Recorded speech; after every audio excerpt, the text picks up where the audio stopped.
votre livre va être lu par vous, par ses lecteurs, donc c'est quand même une grande chance pour un livre.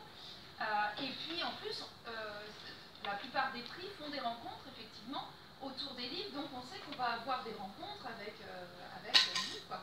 Donc ça c'est toujours une chance et une richesse.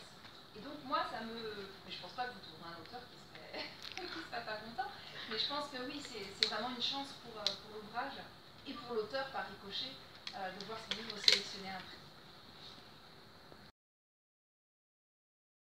Je suis toute seule puisqu'il n'y a plus d'illustrations, mais où les thématiques sont tellement variées. Remarquez, c'est comme pour les albums et les romans jeunesse. Hein. Je peux faire de l'humour, je peux faire de l'aventure, je peux faire de l'anticipation, je peux faire du sensible, de l'intime, voilà. Et en changeant de thématique, de style, bien sûr de héros, d'histoire, etc., eh bien à chaque fois c'est un nouveau défi. Alors moi j'ai un gros défaut en général parce que je travaille aussi avec des éditeurs qui me passent des commandes et je ne sais pas dire non. Il faudrait que j'apprenne des fois. Mais en même temps c'est ce qui me plaît, c'est-à-dire que bah, c'est l'étincelle en fait. Parce que on me dit, bah, tiens, si tu écrivais un documentaire fiction sur l'Inde. Bon, oui, bien évidemment. Alors il se trouvait qu'elle m'a dit ça parce qu'elle savait que j'avais été en voyage en Inde, donc forcément ça lui a parlé, elle m'a proposé ça, et le documentaire fiction c'est inventer une histoire qui se passe en Inde au moment de Gandhi, puisque là c'était le choix de l'éditrice, et puis ensuite une partie documentaire pour expliquer qui était Gandhi, qu'est-ce que le pays de l'Inde aujourd'hui, à l'époque de Gandhi, avec les Anglais, tout ça, et donc faire des recherches, faire beaucoup de recherches. Et aller chercher, c'est ce dont je vous parlais tout à l'heure, c'est cette curiosité, cette envie d'apprendre toujours, qui me titille, qui me maintient, pas en vie, parce que c'est un peu excessif, mais quand même, voilà, qui me maintient en éveil et qui me permet d'aller chercher toujours plus loin des connaissances pour parfaire ma propre culture déjà. Donc déjà en soi, se cultiver, c'est un vrai plaisir égoïste, et ensuite la restituer dans une histoire ou dans de la documentation pour les autres, pour les lecteurs. Voilà, c'est transmettre, c'est partager ce savoir qu'on va dénicher de ci, de là. En fait, oui, elle l'est. C'est-à-dire qu'au départ, on a une situation d'un gamin qui vient de perdre sa maman. Forcément, c'est terrible. Et en fait, il va se reconstruire.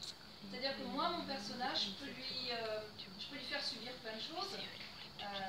Puisqu'en fait, quand on est auteur, on a quand même ce pouvoir un peu magique de décider de tout. Hein. Où on met ses personnages, comment sont nos personnages, qu'est-ce qu'ils vont vivre, qu'est-ce qu'ils vont surmonter comme difficulté.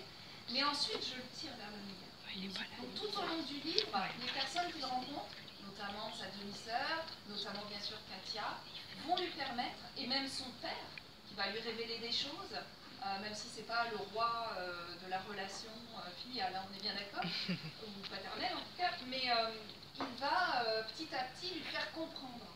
Et quand Raphaël va comprendre, quand il va mettre des mots aussi, hein, des mots sur ce qui est arrivé à sa maman, eh bien son horizon va pouvoir s'éclaircir. Et la fin qui peut en avoir surpris plusieurs, j'imagine, est ce qu'on appelle une fin ouverte. C'est-à-dire que je ne boucle pas mon histoire. On ne s'arrête pas en disant, ben voilà, il est arrivé là, et puis maintenant, tout est arrangé. Non. Je pense que l'adolescence, particulièrement l'adolescence, là où vous êtes, des deux pieds, vous êtes dedans, c'est-à-dire que c'est un moment de changement, c'est un moment de basculement. Parce que vous quittez l'enfance pour aller vers l'âge adulte. En fait, vous ne savez pas ce qui va vous arriver plus tard. Donc vous êtes en train de vous forger un caractère, une identité qui va vous permettre d'aller vers le futur. Moi, c'est ça que j'aime dans l'adolescence. C'est ces incertitudes, c'est ces difficultés. C'est dur d'être adolescent. Enfin, ça se passe très bien pour certains, et heureusement, mais c'est quand même dur parce qu'on est en plein dans l'expectative. Que nous réserve l'avenir? D'ailleurs, on vous demande sans arrêt, mais qu'est-ce que tu voulais faire plus tard?